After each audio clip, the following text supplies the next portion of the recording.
Bueno, continuando con la clase, vamos a hacer entonces un pequeño repaso de lo que hemos estado hablando hasta hace unos momentos. Entonces, para tener en cuenta, lo primero es que cuando llega el paciente, debemos tratar al paciente y no al tóxico. Es decir, evaluar la condición del paciente y posteriormente ver si el paciente necesita un tratamiento de urgencia o podemos expectar, dependiendo del grado de intoxicación y la tolerancia orgánica. Segundo punto bastante importante es que todo lo que tiene que ver con el antídoto, debemos tener certeza que tenemos todo lo que necesitamos para que el paciente pueda tener un entorno seguro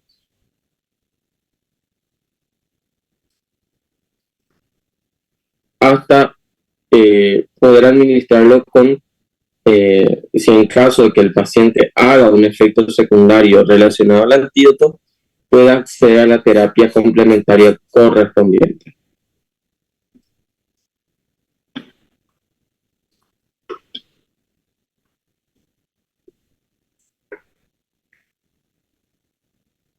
Algo bastante importante también es que cuando el paciente llega con un estado de hipoperfusión, debemos entonces tener en cuenta el algoritmo de reanimación cardiopulmonar. ¿Está bien?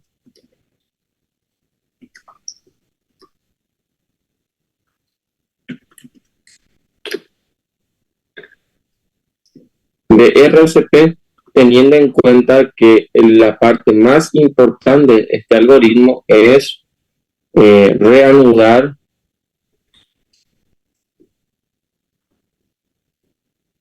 la circulación, es lo primordial.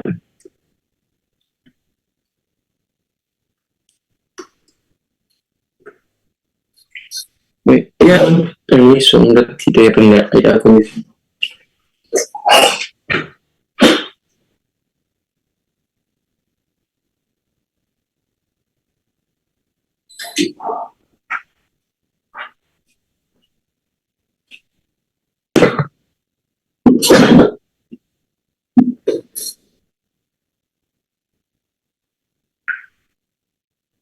Entonces, posterior a determinar la anamnesis del paciente, tenemos que tener en cuenta también que debemos hacer una exploración física concienzuda, exponer al paciente y buscar cada lesión o estigma que pueda llegar a tener el mismo.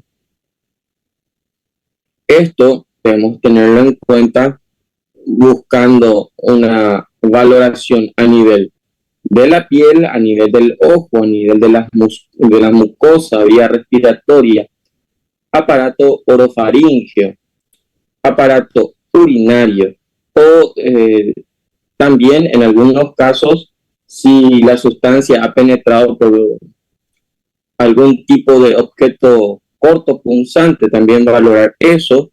Entonces, siempre tener en cuenta estos puntos principalmente. Estigma de una intoxicación, es decir, rastros visibles por donde ingresó el tóxico, sitio de venopunción y buscar en algunos casos lo que se denomina toxíndromes, que son signos y síntomas afines a un grupo de tóxico determinado, que también estaremos hablando de los mismos en los capítulos más adelante.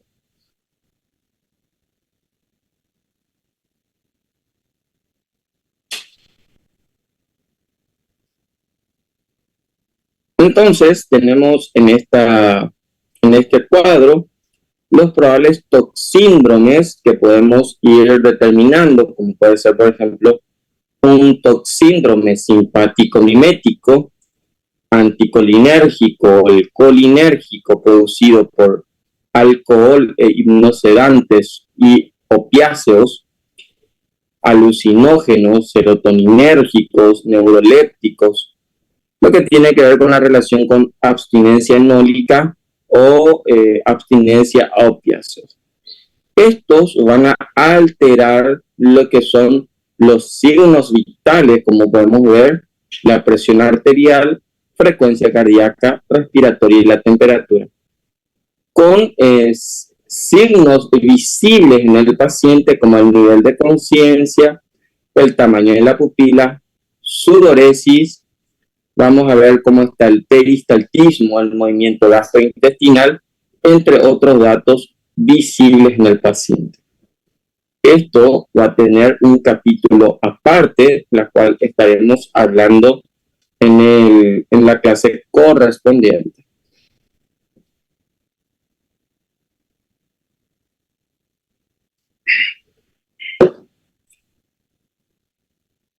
En la evaluación clínica posterior, ya posterior a hacer la anamnesis y el examen físico, podríamos solicitar apoyos o métodos diagnósticos que puedan amparar nuestro diagnóstico.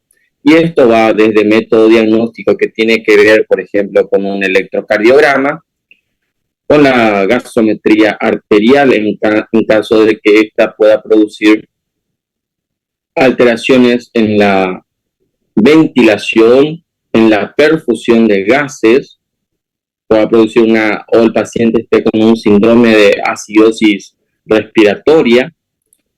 Para diagnóstico y valoración posterior, es muy importante, podemos solicitar una bioquímica básica para evaluar cómo está el tejido hemático, un hemograma, cómo está el aparato renal, el aparato hepático.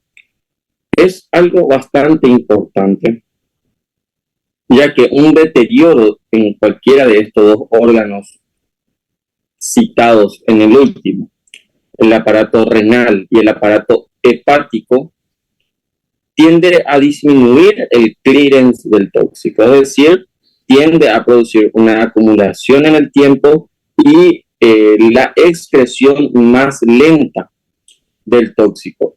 A mayor vida media, mayor es la probabilidad de que produzca efectos secundarios o que el tóxico haga su mecanismo tóxico-dinámico.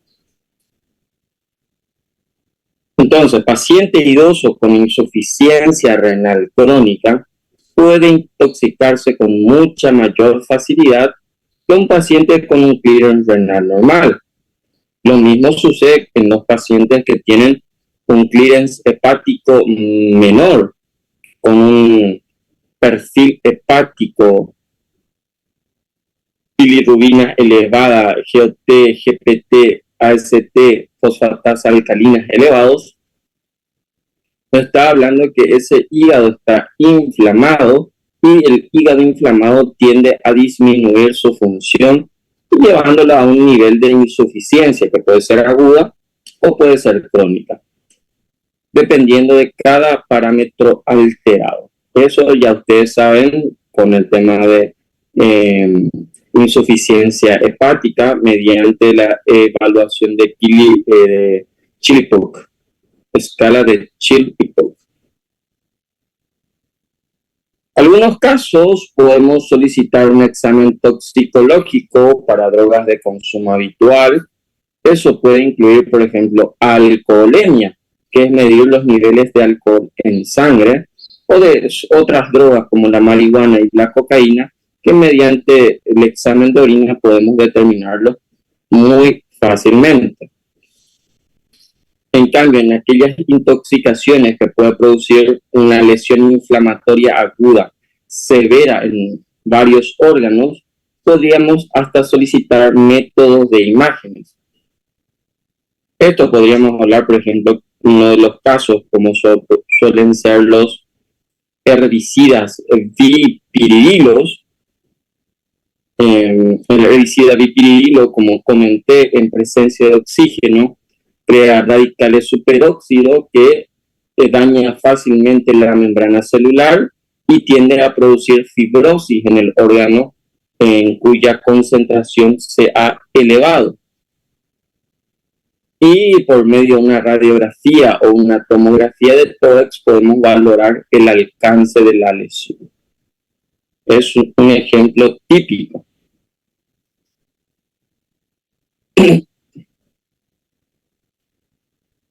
El tratamiento es de sostén, como hablamos en la clase pasada. La clase pasada hablábamos que nuestro objetivo es reducir la toxicodinamia del agente en cuestión. Es decir, yo debo evaluar, disminuir la liberación, disminuir la absorción, disminuir la distribución y aumentar la excreción. Eso es lo que yo debo hacer como médico. Rápidamente, si el paciente no ha absorbido completamente el tóxico, sacarlo del sistema y lo que fue absorbido, excretarlo por el aparato correspondiente. Entonces, tratamiento básico de todo intoxicado es un tratamiento de sostén. Y eso es una pregunta de examen. ¿Cuál es el tratamiento básico del intoxicado? Es un tratamiento de sostén.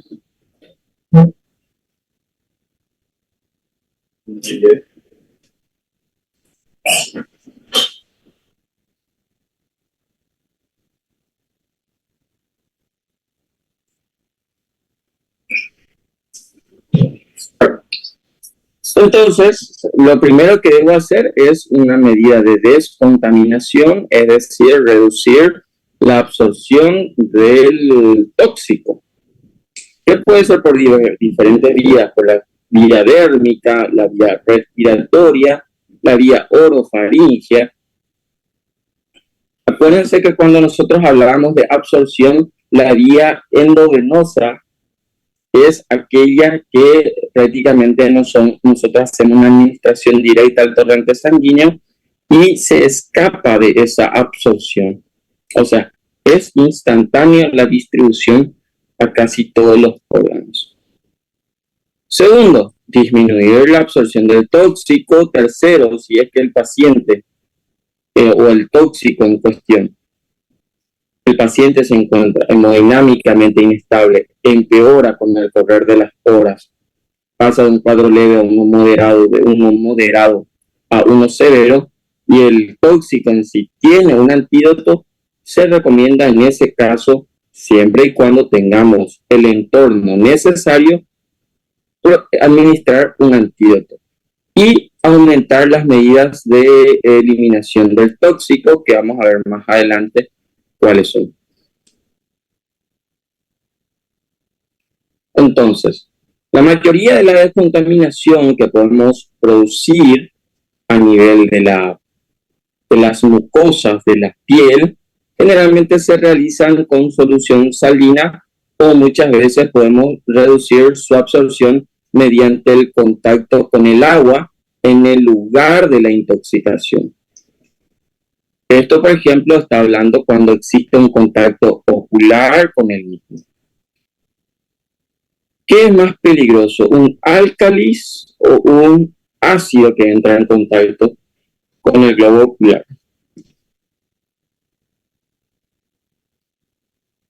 Yo creo que el ácido. El ácido lo que produce es una coagulación proteica, coagulación. Y esto, al coagular las proteínas, generan una barrera que impide la progresión del ácido. En cambio, un álcalis solamente desnaturaliza proteínas y va arrasando a su paso.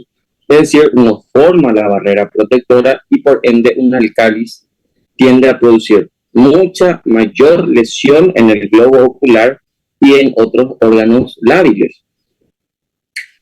Entonces, ácido forma coagulación proteica y una barrera que impide la progresión del mismo.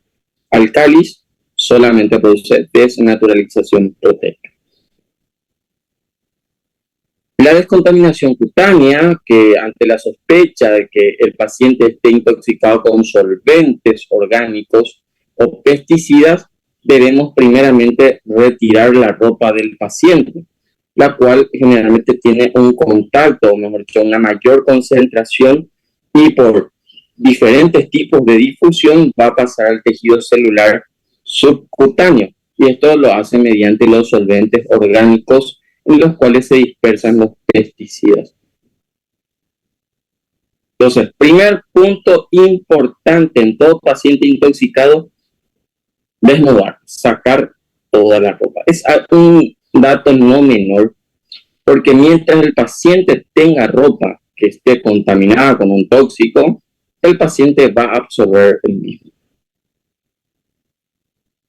Por parte del personal de salud, debemos utilizar guantes, en ocasiones, dependiendo del tipo de tóxico, hasta mascarilla, como medios de EPI o equipo de protección, para evitar justamente que nosotros también nos contaminemos, porque hay muchos pesticidas que pueden tener una volatilidad aumentada, es decir, pasan de un estado líquido a un estado gaseoso, y uno se contamina también mediante el aparato respiratorio, pudiendo producir lesiones también en el personal, tanto de la enfermería como el personal de atención médica.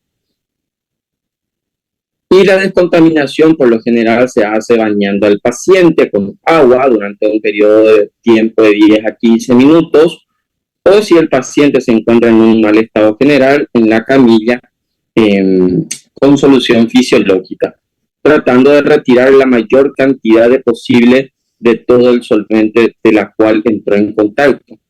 Entonces, ¿cuánto es el tiempo recomendado para disminuir la absorción del tóxico a través de las mucosas? Es alrededor de 15 minutos.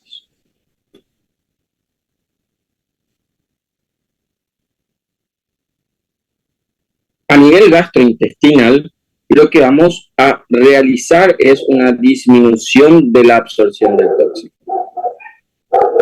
Pregunta de examen: ¿cuánto tiempo tengo entre la ingesta del tóxico y realizar el lavado gástrico correspondiente? Son 2 horas. Porque posterior a eso, el peristaltismo propiamente dicho va a movilizar al tóxico del estómago hacia el intestino, y es en el intestino donde se produce la mayor absorción en la primera y segunda porción del intestino delgado. Entonces, si yo no actúo en ese periodo de tiempo, lo que va a producirse es un aumento de la absorción. Entonces, siempre preguntar cuándo fue, hace cuánto tiempo fue. Si fue menor a 2 horas, realizar lavado gástrico. Si fue mayor a 2 horas, prácticamente no estaríamos haciendo ningún efecto positivo sobre el paciente. Cuando el tiempo es desconocido, vale la pena intentar realizar un lavado gástrico.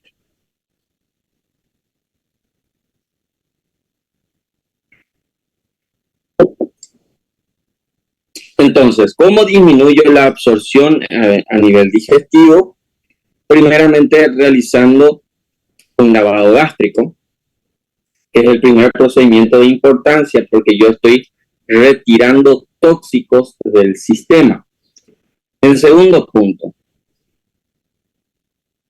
¿qué más debo o puedo llegar a hacer?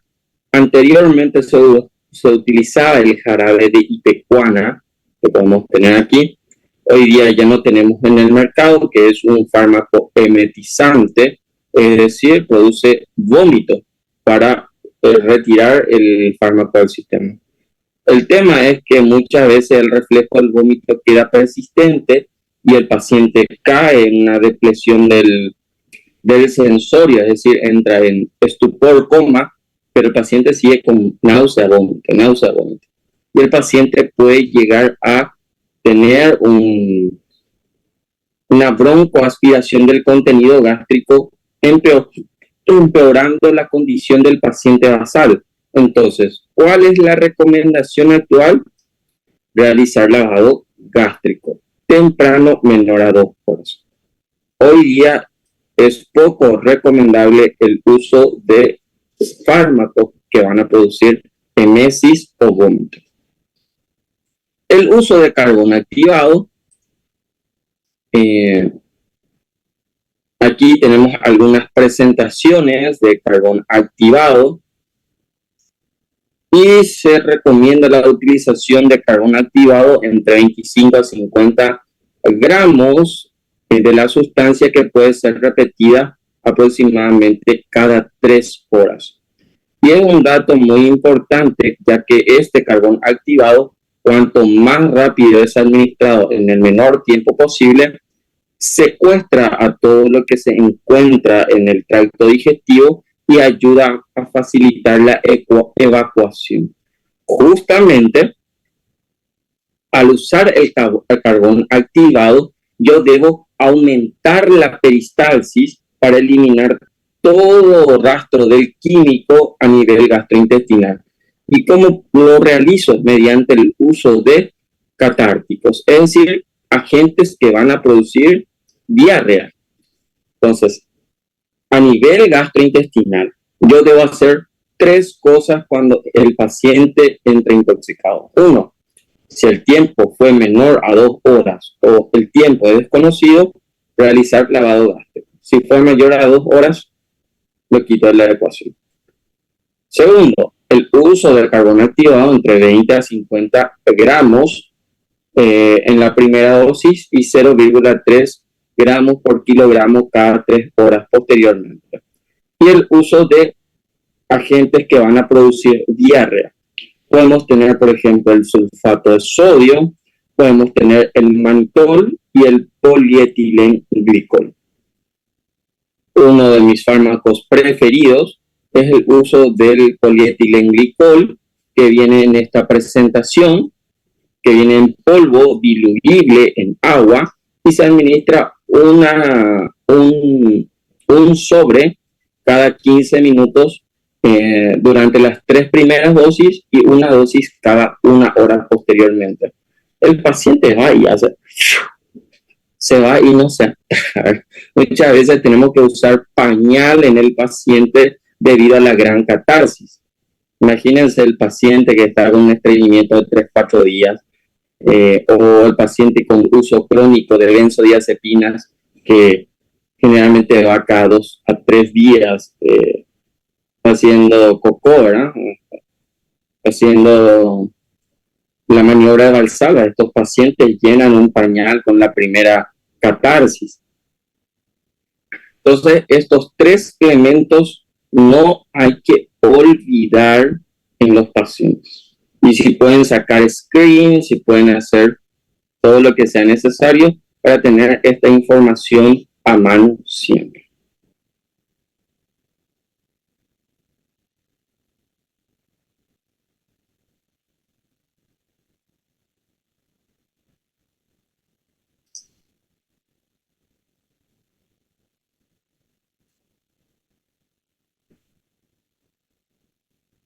Generalmente en el aparato respiratorio, lo más recomendable es retirar al paciente del lugar donde está expuesto al agente tóxico, como puede ser dióxido de carbono, monóxido de carbono o otros solventes orgánicos que puedan llegar a ser volátiles.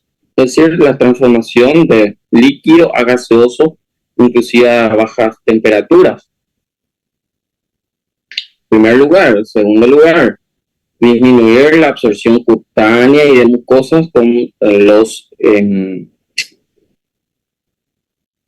algoritmos que habíamos visto recientemente, que es, por ejemplo, limpiar las mucosas, limpiar la piel con agua o mediante solución fisiológica por al menos 10 a 15 minutos.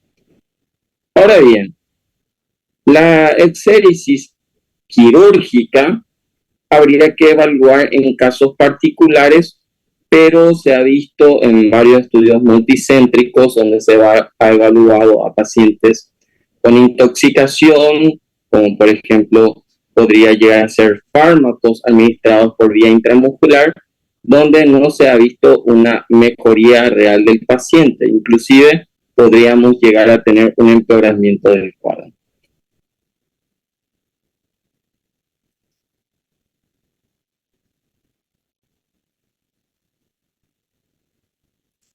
un poco de historia para ver cómo fue utilizándose en diferentes momentos el tema de los tóxicos. En este caso tenemos la ejecución por cámara de gas de los encarcelados, de los reos que van a cadena y son condenados a muerte. Y muchos de ellos, por ejemplo, fueron ejecutados por este medio y se comenzó a utilizar el ácido cianhídrico, que es 6 veces más potente que el cloro, 34 veces más tóxico que el cloroformo y 750 veces el monóxido de carbono, disculpen, 34 veces más que el monóxido de carbono y 750 veces más potente que el cloroformo. Y vean lo tóxico que llega a ser debido a que la concentración necesaria de este gas es solamente del 1 miligramo por kilogramo de paciente. Es suficiente para causar la muerte.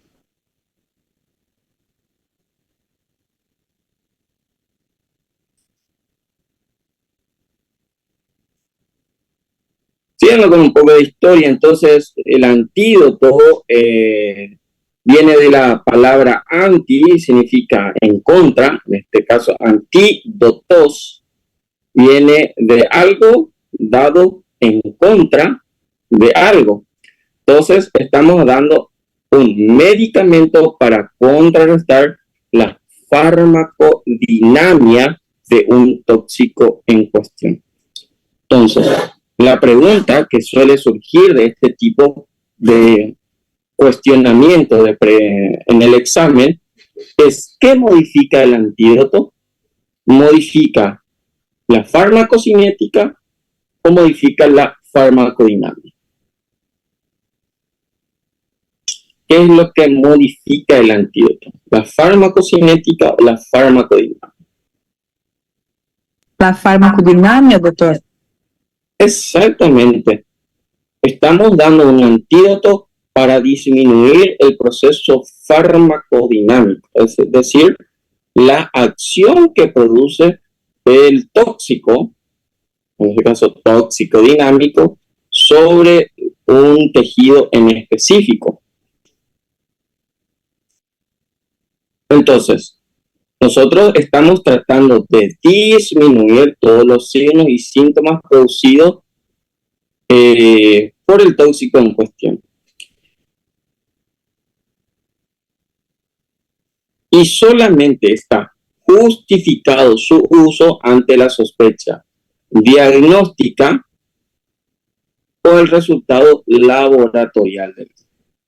Siempre teniendo en cuenta nuevamente que el entorno en donde vamos a aplicar este antídoto sea un entorno donde yo pueda auxiliarle rápidamente al paciente en caso de tener un efecto no deseado tanto del tóxico como a la exposición del antídoto. Ahora bien, yo estoy entonces tratando de disminuir la absorción del paciente dependiendo del aparato en contacto, o del órgano en contacto, piel, mucosa, aparato respiratorio, aparato gastrointestinal, mucosa ocular, entre otras. Entonces, estoy tratando de reducir lo que es la absorción. Ahora bien, si yo debo tener en cuenta, también puedo aumentar la excreción de ese fármaco. Por ejemplo, si yo tengo un medicamento que viene en formato de líquido, gotas, xarope, entre otros, esto va a tener un proceso tóxico cinético mucho más acelerado, ya que se trata de un líquido y tiende a producir un movimiento gastrointestinal mucho más rápido, por ejemplo, que un comprimido que debe primeramente disolverse en el estómago y posteriormente pasar a nivel del intestino. Entonces, yo puedo aumentar la expresión de ese fármaco haciéndolo pasar por el riñón de mayor manera y ser excretado a través de la orina. Entonces, un mecanismo que yo tengo como médico para aumentar la depuración orgánica es la diuresis forzada. Entonces, lo más habitual que nosotros llegamos a realizar es una diuresis forzada, pero de forma neutra, que podemos aplicar, por ejemplo, en esta perfusión que está indicada en 500 ml de suero glucosado, isotónico, más 10 miliequivalentes de cloruro de potasio, en perfusión endovenosa durante 3 horas continuas. Esto va a ayudar a que el cuerpo depure de forma renal siempre y cuando el paciente tenga la funcionalidad renal normal. Este ciclo se puede repetir siempre y cuando sea necesario, y si hay una diuresis menor de 150 se puede añadir inclusive algunos fármacos para mejorar la función renal, como puede ser la furosemida.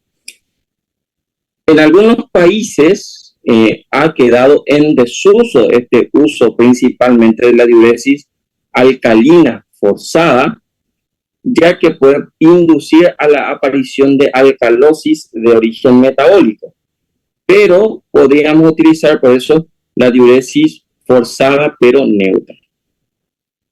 La diuresis forzada alcalina generalmente tiende a aumentar el bicarbonato y tiende a producir acidosis, por eso ya casi no lo usamos.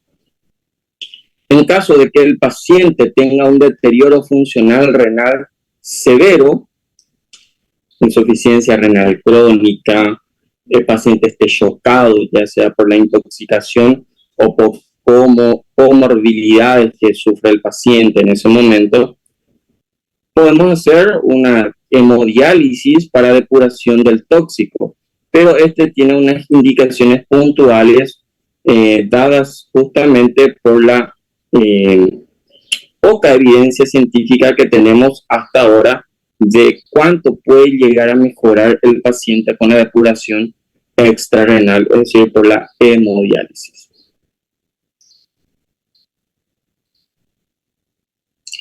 Y este es el algoritmo que debemos seguir como todo médico al evaluar al paciente. Entonces, vemos la exposición al tóxico, vemos el qué, cómo, cuándo y cuánto.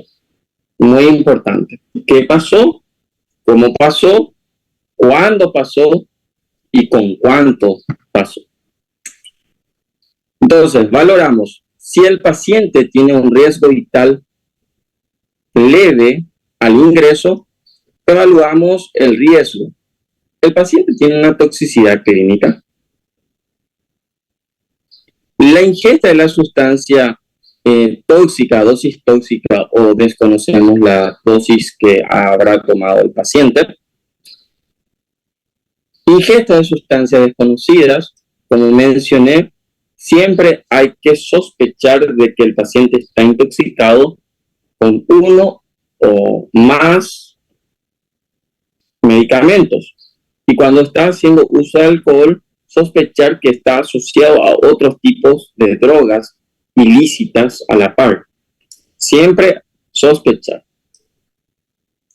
Entonces, si el paciente no demuestra toxicidad al ingreso, podemos valorar el alta con normas preventivas para evitar una nueva intoxicación, o denominado también signo de alarma, si en presencia de vómito, en presencia de cefalea intensa, dificultad respiratoria, somnolencia, debilidad, vuelva urgentemente al hospital.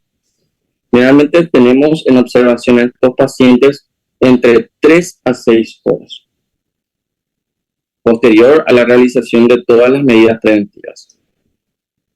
Si el paciente está estable y sabemos de la presencia clínica de la toxicidad, sabemos que la dosis fue tóxica y sabemos de la sustancia que realizó, sí, el paciente debe quedar monitorizado y tener un soporte de tratamiento de soporte, un tratamiento para evaluar al paciente con el correr de las horas. Acuérdense que todo paciente intoxicado es un paciente potencialmente grave. En cambio, si el paciente entra inestable, evaluación y estabilización del algoritmo de toxicología, evaluar vías aéreas, la circulación, la respiración, evaluar el sistema nervioso central y exponer al paciente para buscar estigmas de intoxicación.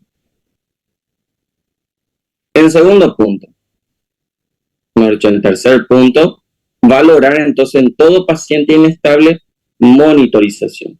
Eso incluye presión arterial, temperatura, frecuencia cardíaca, frecuencia respiratoria, glicemia y muchas veces también la glicemia del paciente. Muy bien. Evaluamos. Realizamos una descontaminación digestiva. Se trata de una verdadera intoxicación por una sustancia recuperable, es decir, fármacos comprimidos tóxicos que vienen en una presentación física tangible. Entonces, evaluar la descontaminación digestiva siempre y cuando el tóxico haya ingresado por la misma vía. Han transcurrido menos de 2 horas, valorar realizar descontaminación gástrica. Y en algunos fármacos, como puede llegar a ser los antidepresivos tricíclicos, las benzodiazepinas, este periodo se puede prolongar entre 3 a 6 horas, ya que estos fármacos también producen o disminuyen el peristaltismo. Evaluar. Hay riesgo de aspiración y si el paciente está somnoliento, tiene un Glasgow entre 9, 10, 11 como máximo, valorar que el paciente pueda llegar a tener una sonda nasogástrica en permanencia en declive. Para, si el paciente tiene sensación nauseosa, venga por la sonda nasogástrica, caiga en la bolsa colectora, en vez que esto llegue a la faringe y pase el aparato respiratorio.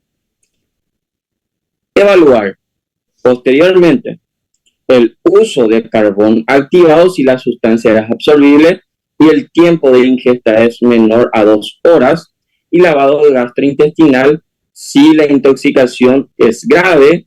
Ahí tenemos intoxicaciones por metales pesados o tenemos fármacos de liberación retardada o comprimidos. Hasta 2 horas aproximadamente. Posteriormente, evaluamos la conjuntiva ocular, ver si tenemos medicamentos que hayan entrado en contacto con el mismo y lo descontaminamos de ser necesario. Y promovemos el uso de medidas que aumenten la eliminación del fármaco, como la diuresis neutra, como ya diuresis forzada neutra. Hay progresión de la enfermedad, hay un empeoramiento clínico del paciente, evaluar la administración del antídoto, de ser necesario solicitar exámenes complementarios que me pueden inclusive ayudar a formular la administración de antídotos. Requiere actuación a nivel social o legal, es algo muy importante. A nivel social, que el paciente tenga un cuidado mayor, como ya les había hablado previamente de la paciente que se había intoxicado con insulina, que por el desconocimiento de la acción del fármaco, la paciente hizo una hipoglicemia severa. En el caso pediátrico, muchas veces hay que valorar el abandono, el estado de abandono de la crianza.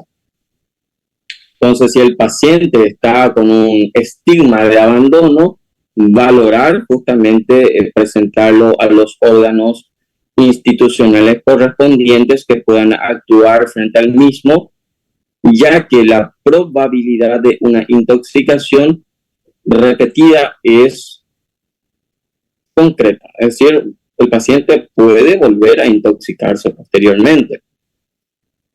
O a nivel legal, algo muy importante, ya que la utilización de un tóxico para dañar a otro ser vivo se conoce como envenenamiento.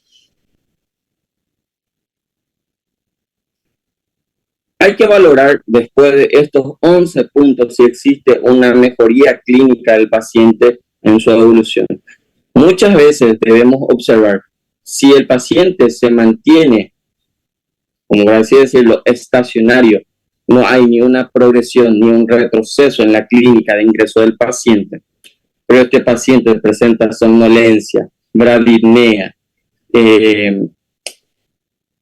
bradicardia, alteración del estado de conciencia con una escala de Glasgow menor a 11, sería indicado el ingreso hospitalario del paciente. Y por último punto vamos a ir viendo, evaluar si el paciente ha empeorado en su estado cognitivo, en su estado hemodinámico y en su estado respiratorio, valorar que nosotros podamos proteger la vía aérea, es decir, intubar, facilitar la administración de oxígeno y mantener una hemodinamia estable. Entonces, vamos a valorar si el paciente ingresa, necesidad de la intervención o entrada a una unidad de cuidados intensivos. Aquí viene P de pediátrico, pero esto también va a los adultos. Y si es no, evaluar posteriormente si el paciente mejora el cuadro con el correr de las horas y realizar altas con normas preventivas o con signos de alarma. Y esto es lo que debemos hacer en todo proceso de intoxicación aguda en todos los pacientes que llegan a la urgencia. Entonces, primero, salvar la vida del paciente es lo más importante. Nuestra primera tarea como médico, ¿está bien? Segundo, salvar el miembro, que sería salvar el órgano afectado en cuestión, y salvar la función como tercer punto del actuar médico. Entonces, cuando el paciente está en un riesgo vital, tenemos que hacer las cosas sin dudar, mantener una buena circulación, una buena mecánica ventilatoria, una buena perfusión orgánica de oxígeno, y esto nos va a estar prácticamente salvando a nosotros como médicos de una mala praxis. Muy bien. ¿Alguna duda, alguna pregunta hasta aquí?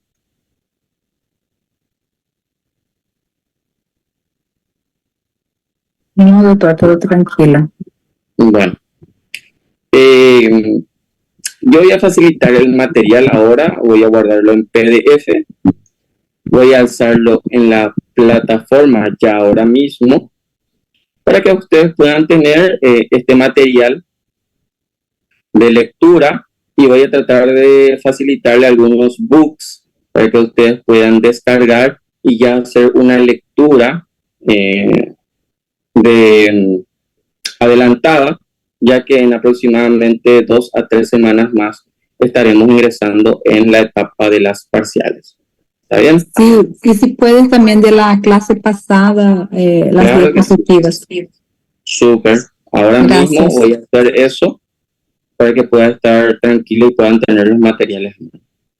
Por hoy es todo. Como les mencioné, el día de hoy era una clase no muy larga, pero las siguientes clases sí van a ser bastante más pronunciadas. ¿Está bien? Gracias, Es todo doctor. por hoy. Nos vemos la próxima semana. Chao, chao. doctor. Gracias, doctor. Buenas tardes. Gracias, doctor. Vale, chao, chao, nos vemos. Gracias.